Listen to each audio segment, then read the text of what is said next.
하나님의 말씀 받습니다. 하나님의 말씀 누가복음 1장 26절로 이하 38절까지의 말씀입니다. 한 절 한 절 교독하시고 마지막 절 한 목소리로 함께합니다. 여섯째 달에 천사 가브리엘이 하나님의 보내심을 받아 갈릴리 나사렛이라는 동네에 가서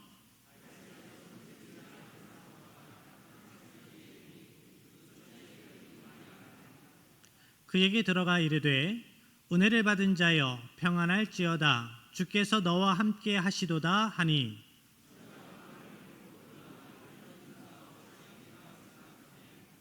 천사가 이르되 마리아여 무서워하지 말라 내가 하나님께 은혜를 입었느니라.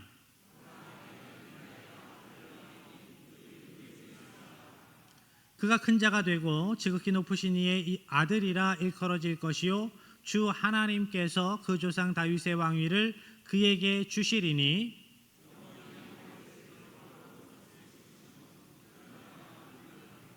마리아가 천사에게 말하되 나는 남자를 알지 못하니 어찌 이 일이 있으리이까.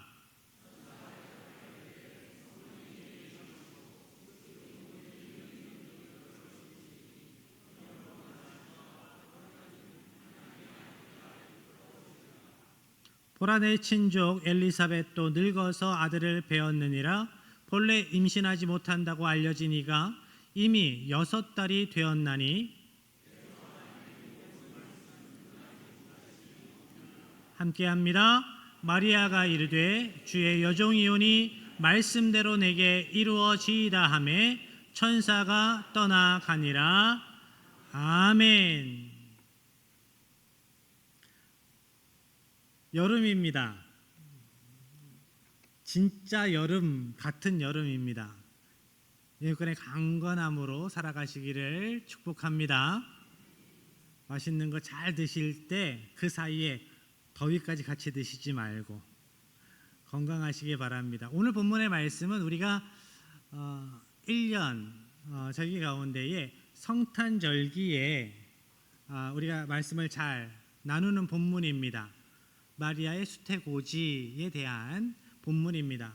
그런데 우리가 이번 한 달 동안 아도니아 하나님, 주권자 되신 우리의 주인 되신 하나님에 대해서 말씀을 나누고 있습니다. 그리고 아도나이 하나님께 온전한 믿음으로 반응한, 믿음으로 살아간 하나님의 하나님 되심을, 아도나이 하나님에 대한 주권을 인정하며 온전한 하나님의 종으로 살아간 믿음의 사람에 대해서 말씀을 나누는 가운데에 있습니다. 그런데 그 가운데에, 믿음의 사람 가운데에 마리아를 빼놓을 수 없겠더라고요. 마리아가 이렇게 고백했기 때문입니다. 주의 여종이오니 주님의 말씀이 내게 이루어지겠습니다. 내게 이루어질 것입니다. 마리아가 이러한 고백을 했습니다. 이해가 돼서 이러한 고백을 했을까요? 우리는 하나님께서 하나님의 말씀을 우리에게 주실 때 먼저 이해하려고 합니다. 하나님의 말씀이 이해되지 않으면 갸우뚱갸우뚱하면서 망설이지요. 그리고 하나님의 말씀대로 살아가는 것을 거절하고 싶어 합니다. 그런데 하나님께서 우리에게 주시는 말씀 가운데에 많은 말씀이 이해되지 않을 때가 많지 않습니까? 하나님께서 우리에게 원하시는 믿음은 하나님의 말씀이 이해돼서 동의하는 것이 아닙니다. 이해되지 않아도 하나님을 신뢰함으로 하나님의 말씀에 온전히 순종할 것을 결단하는 믿음을 하나님께서 원하십니다. 오늘 본문 말씀 가운데 나오는 마리아의 믿음이 그러한 믿음이었습니다. 15살쯤 된 이 여인에게 하나님의 말씀이 주어졌습니다. 하나님의 계획이 들려졌습니다. 이때 마리아는 이렇게 고백하지요. 주의 여종이오니 주의 말씀이 내게 이루어질 것입니다. 말씀대로 내게 이루어지이다. 이것은 단순히 제가 하나님의 말씀을 이해했습니다, 동의했습니다 라는 것이 아닙니다. 이해되지 않아도 하나님을 신뢰함으로 자신의 몸을, 자신의 인생을 내어드리는 전적인 헌신의 결단입니다. 그러한 믿음입니다. 하나님은 그 믿음을 통해서 구원의 역사를 이루셨습니다. 오늘 하나님의 뜻이 우리의 삶을 통하여서 이루어지기를 기대한다면 우리가 어떠한 믿음을 소유해야 하는가, 오늘 본문의 말씀을 통해서 깨달아 알고 그 믿음을 소유해서 여러분의 믿음의 고백을 통해서, 믿음의 삶을 통해서 하나님께서 놀라운 구원의 역사를 이루어 가시기를 축복합니다. 어느 날 천사 가브리엘이 나사렛에 살던 마리아에게 찾아와서 하나님의 말씀을 전합니다. 본문으로 들어갑니다. 28절입니다. 그에게 들어가 이르되 은혜를 받은 자여 평안할지어다, 주께서 너와 함께 하시도다 하니. 평안하라, 헬라어로 카이레라는 단어는 평안하라 라는 뜻보다 기뻐하라 라는 뜻으로 많이 성경에서 사용되었습니다. 기뻐해라, 마리아야 기뻐해라. 그런데 마리아가 기뻐할 수 있는 이유에 대해서 마리아가 은혜를 받은 자이기 때문이라고 이야기를 합니다. 그런데 마리아는 이 말씀을 듣고 이해할 수 없습니다. 이해할 수 없는 말씀이었습니다. 29절의 말씀입니다. 천사가 그 말을 듣고 놀라 이런 인사가 어찌함인가 생각하매. 마리아가 그 말씀을 듣고 놀란 이유가 무엇이겠습니까? 이해가 되는 말씀이면 놀랄 일이 아닙니다. 이해가 되지 않는 겁니다.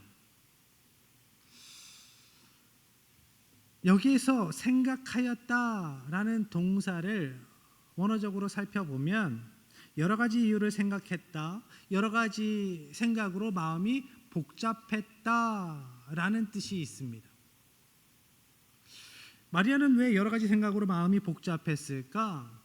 그것은 먼저 마리아가 자기 안에서 자기의 자질, 자기의 경험, 자기의 능력 안에서 그 답을 찾으려고 했기 때문입니다. 내 안에 하나님의 크신 은혜를 받을 만한 능력이 없는데, 그런 깜냥이 안 되는데, 그런 그릇이 안 되는데, 내가 그렇게 큰 복을 받을 만큼 노력하지도 않았는데 라고 생각했던 겁니다.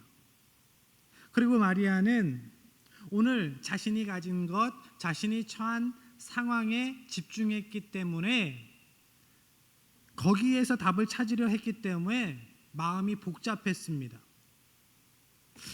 마리아가 살던 나사렛이라는 동네는 이스라엘이라는 나라 안에서 인정받지 못하는 동네였습니다.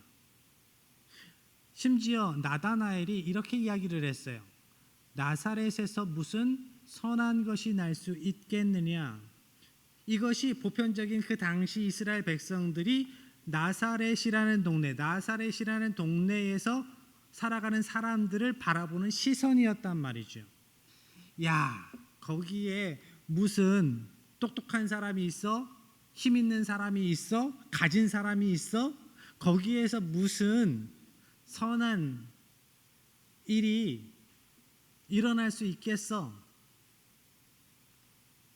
변변찮은 동네에서, 변변찮은 동네니까 애들도 제대로 가르치지 못했고 제대로 먹이지 못해가지고 비실비실하고, 그런 동네에서 무슨 선한 것이 날 수 있겠어? 라고 이야기를 합니다.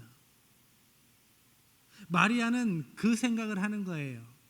내가 이런 동네에서 사는데, 내세울 것 없는데, 이런 빈촌에서 살아가는 내가, 내세울 것 없는 내가 은혜 받은 자라고요?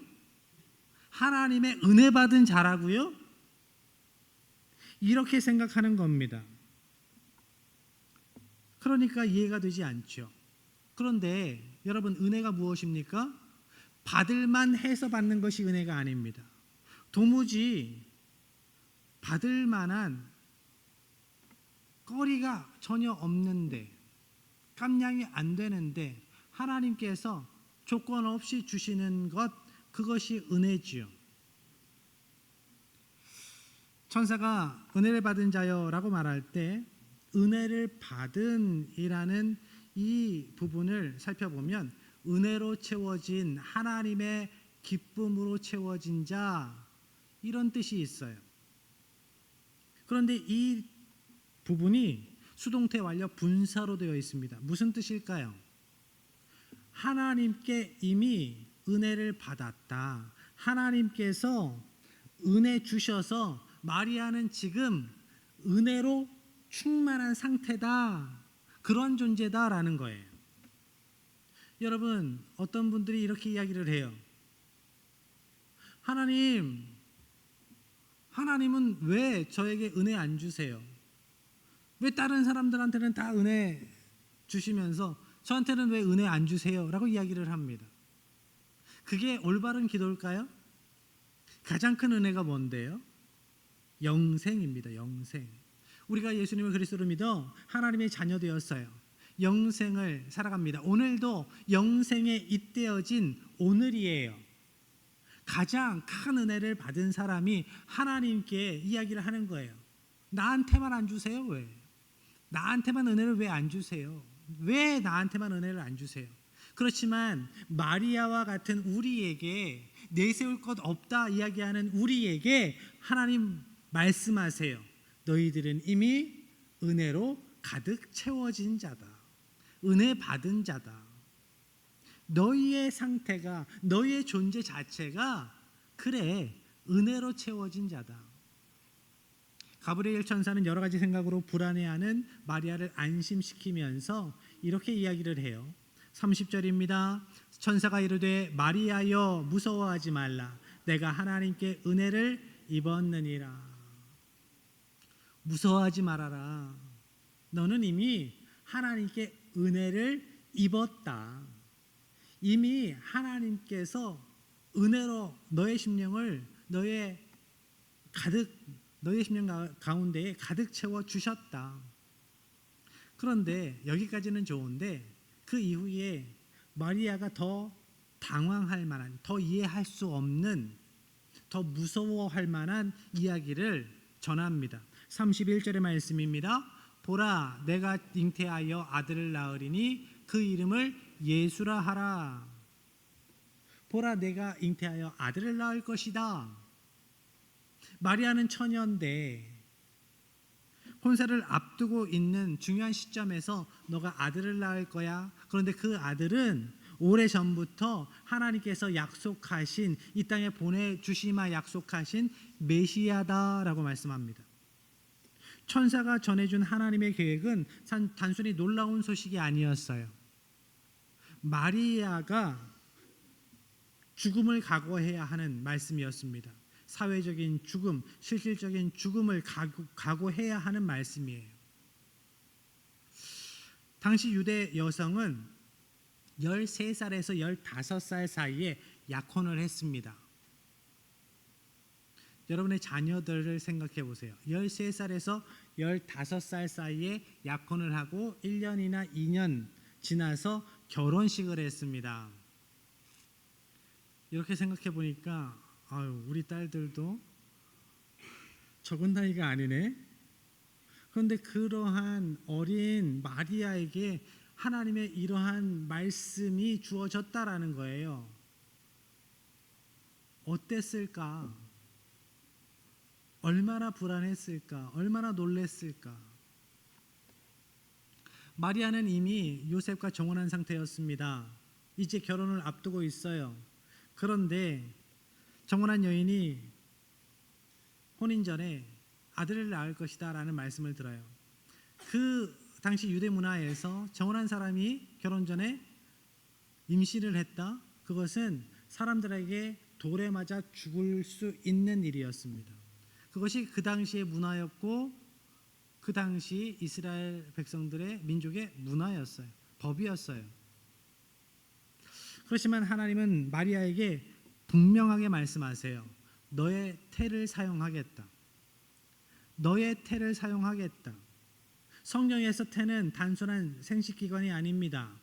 하나님의 구속의 역사가, 구원의 역사가 이루어지는 거룩한 통로가 태였어요. 성경에 보면 사라가, 리브가가, 라헬이, 엘리사벳이 그러했습니다. 불임 가운데에 임신했습니다. 이것은 하나님께서 이 능력으로, 창조의 능력으로 그 일을 이루셨다라는 이야기예요. 마리아의 경우는 더 특별하지요. 요즘에는 정자를 기증받아서 인공수정도 해요. 그래서 요즘에는 결혼이 늦어지니까, 결혼이 늦어지면 뭘 해야 되죠? 빨리 연애할 생각을 해야 돼요. 빨리 연애할 생각을 해야 됩니다. 여자친구 만들고 남자친구를 만들 생각을 해야 되는데 얘네들이 그런 생각을 안 해요, 도통. 그리고 하는 게 뭔가 정자를, 난자를 얼려요. 나중을 위해서. 지혜롭지 못한 일입니다. 오늘 연애를 해야 해요. 그런데 요즘에는 그렇게 인공수정을 할 수 있는 시대에 살아가지만, 인공수정이라도 할 수 있는데, 그 당시에는 남자가 없으면 이 잉태한다라는 게 불가능한 시대였습니다. 그런데 그 시대에 처녀가 하나님의 아들을 품게 된다라는 것, 그것은 그 자체로 아도나이 하나님, 이 세상 만물을 창조하시고 섭리하시는 온전한 주권자, 온전한 주인이신 하나님께서 그 능력으로, 신적인 능력으로 그 일을 이루어 가신다라는 선포예요. 하나님은 하나님의 구원의 역사를 이루시기 위해서 마리아의 태를 사용하실 것을 말씀합니다. 그 이름을 예수라 하라 말씀해요. 너의 태를 통해서 태어날 그 아들의 이름은 예수다. 예수, 헬라어로 예수스라고 하고요. 히브리어로 여호수아라고 합니다. 그 뜻이 여호와는 구원이시다, 여호와께서 구원하실 것이다 라는 거예요. 하나님께서는 마리아의 태를 통해서 이 세상 수많은 영혼들을 구원하실 메시아를 이 땅에 보내시기로 작정하셨다라는 것을 말씀하시는 거예요. 마리아의 태를 통해서 이 땅에 오실 메시아, 메시아께서 나의 태를 통해서 이 땅에 오신다고요? 마리아는 천사에게 이야기해요. 저는 남자를 알지 못하는데요, 어떻게 이런 일이 있을 수 있습니까? 그랬더니 천사가 대답합니다. 35절입니다. 천사가 대답하여 이르되 성령이 내게 임하시고 지극히 높으신 이의 능력이 너를 덮으시리니 이름으로 나실 파 거룩한 이는 하나님의 아들이라 일컬어지리라. 아멘. 지극히 높으신 이가, 그의 능력이 너를 덮으실 것이다. 성경에 보면 구름이 덮이는 모습으로 하나님의 임재를 보여주셨어요. 하나님께서 덮으셨다. 마리아를 덮으셨다. 하나님께서 임재하신다라는 거예요. 하나님의 능력으로 이 일이 이루어질 것이다 라고 말씀하시는 겁니다. 누가복음 9장에도 변화산에서 구름이 덮이는 모습을 볼 수 있죠. 그러한 역사가, 놀라운 변화의 역사가, 창조의 역사가 너의 태를 통해 이 세상 가운데에 이루어질 거다라고 말씀합니다. 천사가 마리아에게 그 이야기를 했을 때 얼마나 당황했을까요? 처녀가 아기를 낳는 것은 불가능한 것이라고 얘기하는 마리아에게 천사가 이렇게 이야기를 해요. 아니, 너가 이해되지 않아도 하나님이 하셔. 하나님이 하시는 일이야. 성령님께서 내게 임재하시고 너의 주인이신 하나님께서 너를 만드시고 너를 섭리하시는, 너의 삶을 인도해 가시는 하나님께서 하시는 일이야. 천사의 이야기에 마리아가 마침내 이렇게 고백하지요. 38절입니다. 마리아가 이르되 주의 여종이오니 말씀대로 내게 이루어지이다 하매 천사가 떠나가니라. 아멘. 마리아의 고백을 집중해서 보십시오. 이해가 돼서 이렇게 이야기하는 것이 아닙니다.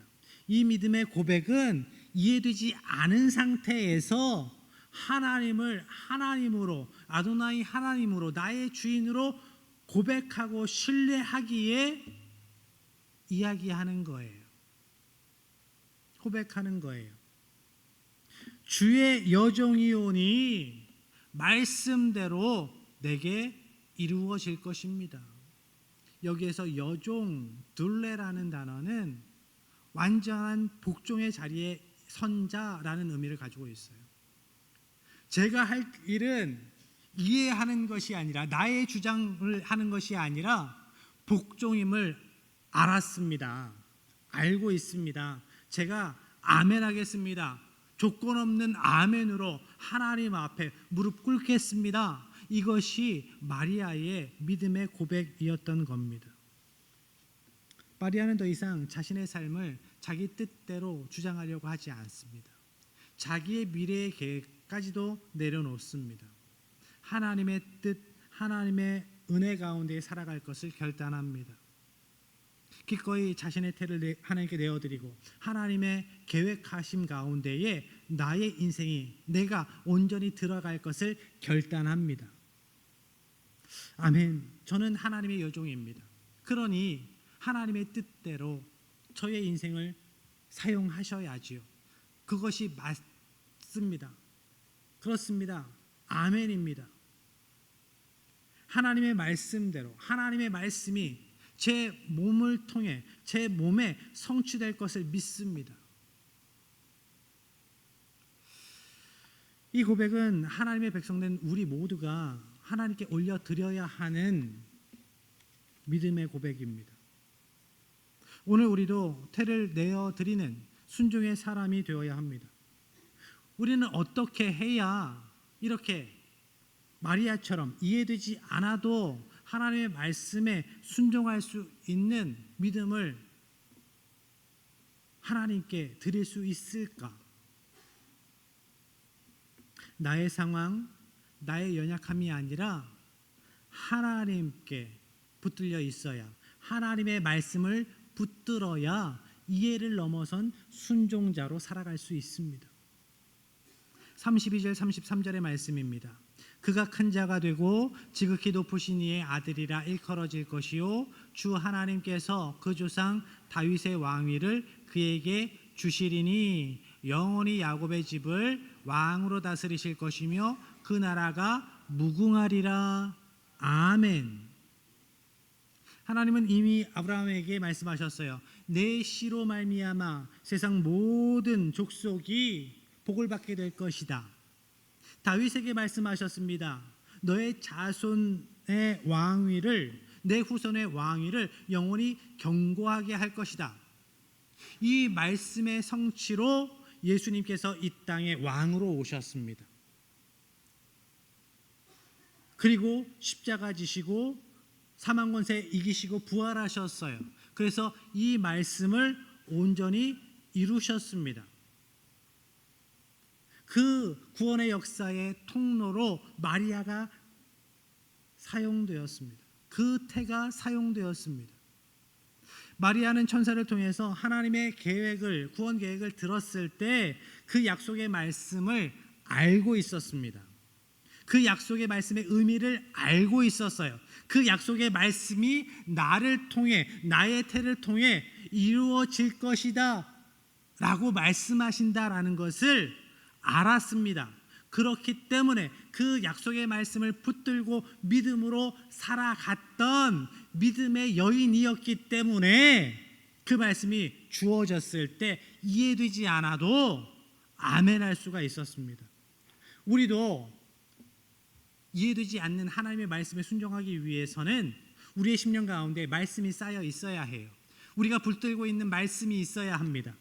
고통의 순간에 눈물의 상황 가운데에서 여러분이 붙들고 있는 말씀들, 그 말씀들이 성경 가운데 몇 구절이나 되나요? 여러분이 억울한 상황을 만났어요. 힘든 상황을 만났어요. 눈물의 골짜기를 지나갈 그때 여러분이 붙들고 가는 하나님의 말씀이 있어야 합니다.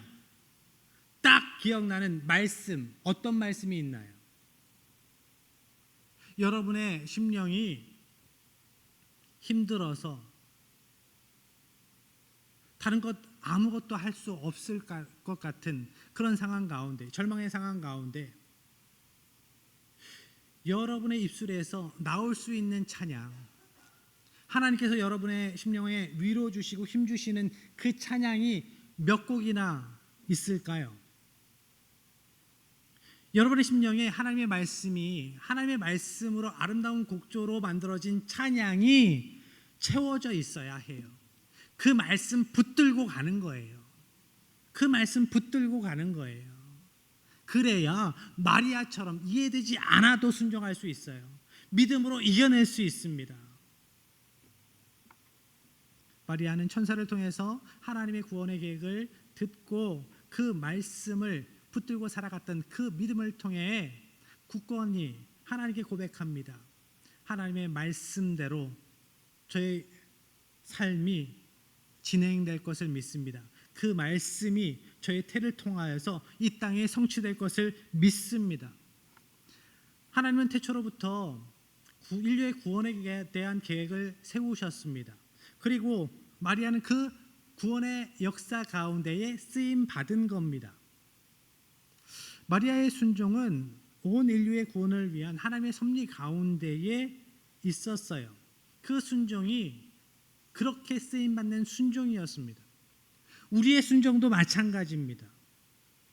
지금 나의 순종이 단지 나 하나의 문제로, 나의 감정이 해결되는 문제로, 나의 경제의 문제가 해결되는 문제로, 관계의 문제가 해결되는 문제로 끝나는 것이 아니라 더 큰 하나님의 구원의 역사에 잇대어 있는 것이다. 이것을 우리가 깨달으면, 영적으로 바라볼 수 있으면 우리는 이해되지 않아도 순종할 수 있어요. 믿음으로 살아갈 것을 결단할 수 있습니다. 그렇기 때문에 우리의 심령 가운데 말씀이 채워져야 하고, 말씀으로 세상을 바라볼 수 있는, 하나님의 구원의 역사를 바라볼 수 있는 믿음의 안목이 있어야 하는 겁니다. 나는 내 삶의 태를 주님께 내어드릴 준비가 되어 있는가 생각해 봐야 합니다.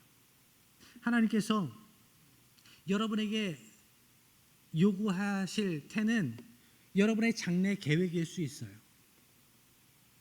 여러분이 세운 여러분의 자녀를 향한 계획일 수도 있어요. 하나님께서 여러분에게 요구하실 태는 여러분의 자랑거리일 수 있어요. 하나님께서 여러분에게 요구하실 태는 여러분이 부끄러워하는 여러분의 연약한 모습, 죄된 모습일 수 있어요.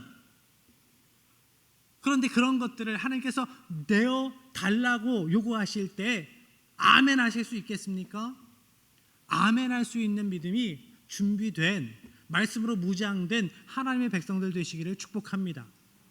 그래서 여러분의 믿음의 고백을 통해, 믿음의 결단을 통해 하나님께서 놀라운 구원의 계획을 이루어 가심을 생생히 눈으로 보고 입술로 크게 간증할 수 있는 하나님의 백성들이 다 되시기를 주님의 이름으로 간절히 축복합니다.